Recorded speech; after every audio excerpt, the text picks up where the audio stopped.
Hello दोस्तों, clear concept channel में आप सभी का स्वागत है। आज मैं आप लोगों के लिए ज्योग्राफी की सीरीज में वायुमंडल का वीडियो लेकर आया हूं, जिसमें आप लोगों को वायुमंडल की संरचना और वायुमंडल के बारे में पूरी डिटेल से कराया जाएगा। इसलिए आप लोगों को वीडियो अंत तक देखना है दोस्तों। शेयर करिए अपने दोस्तों को, उनके पास भी ये जानकारी पहुँच सके। दोस्तों क्लास स्टार्ट करते हैं। वायुमंडल की ऊपरी परत के अध्ययन को एरोलॉजी और वायुमंडल की जो निचली परत है उसको मेट्रोलॉजी कहा जाता है। मतलब दोस्तों जो ऊपर परत होती हैं जैसे एक्सोस्फीयर और आयोनोस्फीयर, ये हैं जो इनको और मीजोस्फीयर इनको पढ़ते हैं एरोलॉजी में, और जो स्ट्रेटोस्फीयर और ट्रोपोस्फीयर इनको पढ़ते हैं मेट्रोलॉजी में। दोस्तों वायुमंडल जो है वो 10,000 किलोमीटर तक फैला है। वायुमंडल में जो सबसे मुख्य रूप से गैसें पाई जाती हैं वो नाइट्रोजन है 78%, कार्बन डाइऑक्साइड है 20.9%, और जो दोस्तों ऑक्सीजन है 20.9%, कार्बन डाइऑक्साइड 0.03%, आर्गन है जो 0.9% पाई जाती है दोस्तों। तो इसको सीरीज को याद रख लेना। सबसे ज़्यादा नाइट्रोजन पाई जाती है, उसके बाद ऑक्सीजन, उसके बाद CO2 आपकी, उसके बाद आर्गन। ठीक है दोस्तों, इसको याद कर लेना क्योंकि यही सीरीज पूछेगा। इस तरीके से नहीं पूछ सकता, पर परसेंटेज वगैरह बहुत कम पूछता है दोस्तों।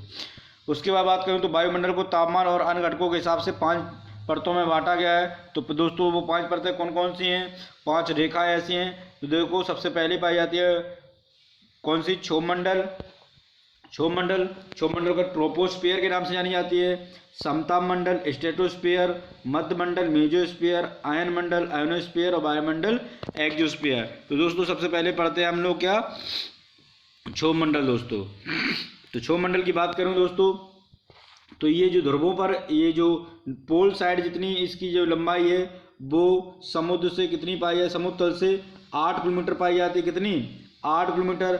और दोस्तों उसमें विषुवत रेखा से अगर देखी जाए इसकी लंबाई तो कितनी है, 18 किलोमीटर। तो ये 8 से 18 किलोमीटर तक होती है कौन सी, हमारी ट्रोपोस्फीयर। ठीक है दोस्तों। इसके टेम्परेचर की बात करूं मैं तो टेम्परेचर प्रत्येक 165 मीटर, कितनी, प्रत्येक 165 मीटर पर इसका जो टेम्परेचर होता है वो 1 डिग्री घट जाता है। क्या होता है, 1 डिग्री टेम्परेचर घट जाता है। और इसी टेम्परेचर को नॉर्मल टेम्परेचर लैप रेट कहते हैं। क्या है, सामान्य ताप पतन दर इसी को कहा जाता है दोस्तों। कि 165 मीटर पर 1 डिग्री टेम्परेचर का घटना। एवरेज टेम्परेचर की बात करूं तो 1000 किलोमीटर पर दोस्तों 6.5 डिग्री टेम्परेचर घट जाता है। ठीक है दोस्तों। इसके बाद दोस्तों जो मौसमी गतिविधियां होती हैं, जो मौसम से रिलेटेड जितनी भी गतिविधियां होती हैं, बादल का बनना, वर्षा होना, ये सब इसी में होता है। किसमें, ट्रोपोस्फीयर में होता है दोस्तों। और दोस्तों इसकी बात करूं तो जो क्षोभ सीमा से रिलेटेड, जो क्षोभ सीमा के पास जो भी अत्यधिक जो तीव्र जो पवन चलती हैं उनको जेट स्ट्रीम कहा जाता है। क्या कहा जाता है, तो जेट स्ट्रीम कहा जाता है। ठीक है दोस्तों। तो इसमें देख लो आप लोग, सबसे ज़्यादा अगर डेंसिटी की बात करूं तो सबसे ज़्यादा डेंसिटी ट्रोपोस्फीयर में ही पाई जाती है। उसके बाद बात करूं दोस्तों ग्रीन हाउस इफेक्ट की, तो ग्रीन हाउस इफेक्ट भी इसी में पाया जाता है। तो आप लोग बता दूं दोस्तों ग्रीन हाउस इफेक्ट होता क्या है। तो दोस्तों जो ग्रीन हाउस इफेक्ट होता है उसमें गैस नाइट्रोजन, कार्बन डाइऑक्साइड और ऑक्सीजन के जो जलवाष्प होते हैं, मीथेन वगैरह के, ये वायुमंडल के चारों ओर अपना एक छोटा सा घेरा बना लेते हैं। और क्या होता है कि सूर्य के प्रकाश को बाहर नहीं जाने देते हैं। पृथ्वी पर तापमान बढ़ता जाता है और इस तापमान का इन गैसों के द्वारा बढ़ना ही ग्रीन हाउस इफेक्ट है। दोस्तों क्या होता है कि जो टेम्परेचर सूर्य से आता है अर्थ पर वो कितना टाइम लेता है, 1.8 मीटर पर सेकंड के हिसाब से दोस्तों टेम्परेचर है वो हमारी पृथ्वी पर आता है।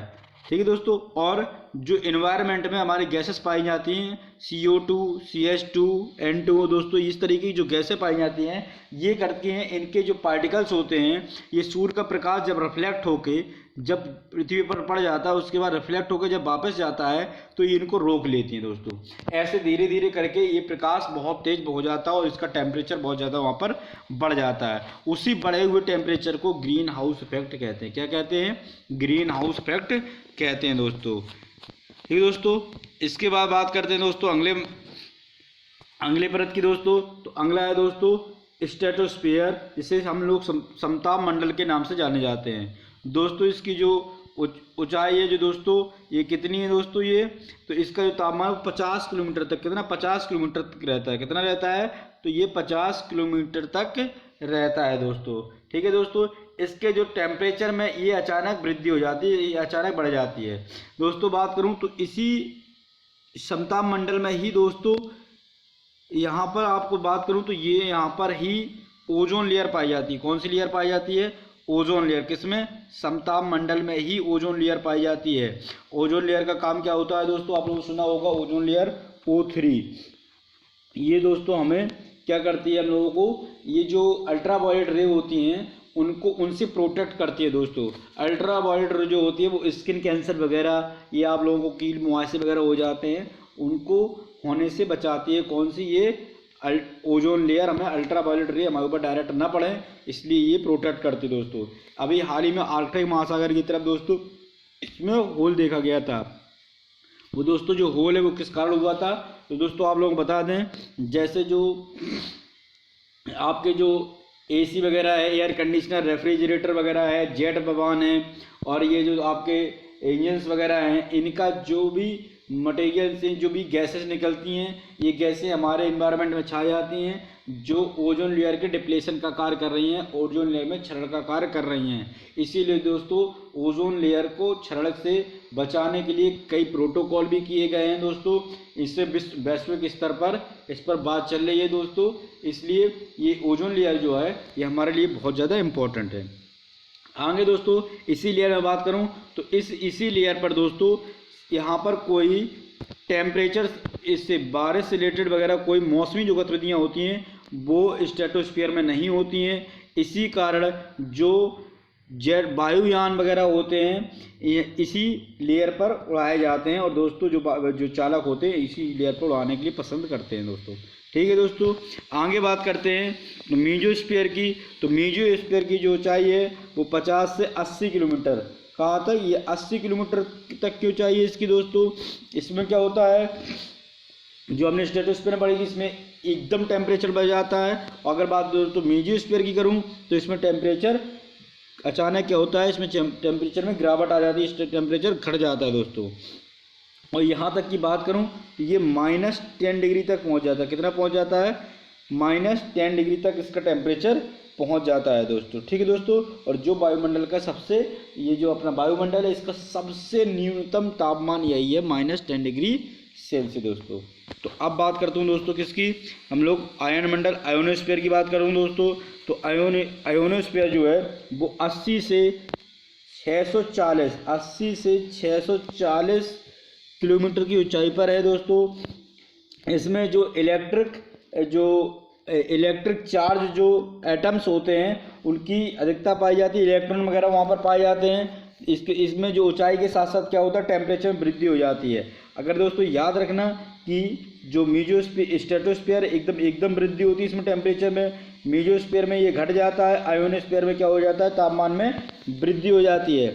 और वायुमंडल की इसी परत में क्या होता है कि रेडियो जो तरंगें होती हैं, जो रेडियो तरंगें होती हैं वो क्या करती हैं, रेडिएशन का काम करती हैं, रिफ्लेक्ट होती हैं दोस्तों। किसमें, तो वो रेडिएशन किस में होती हैं, ये इसी आयोनोस्फीयर में होती हैं। लॉन्ग रेडियो वेव वगैरह जो होती हैं वो इसमें परावर्तित करती हैं।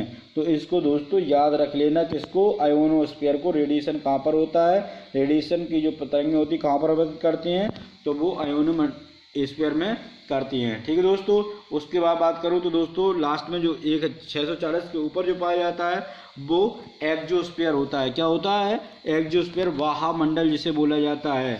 ठीक है दोस्तों,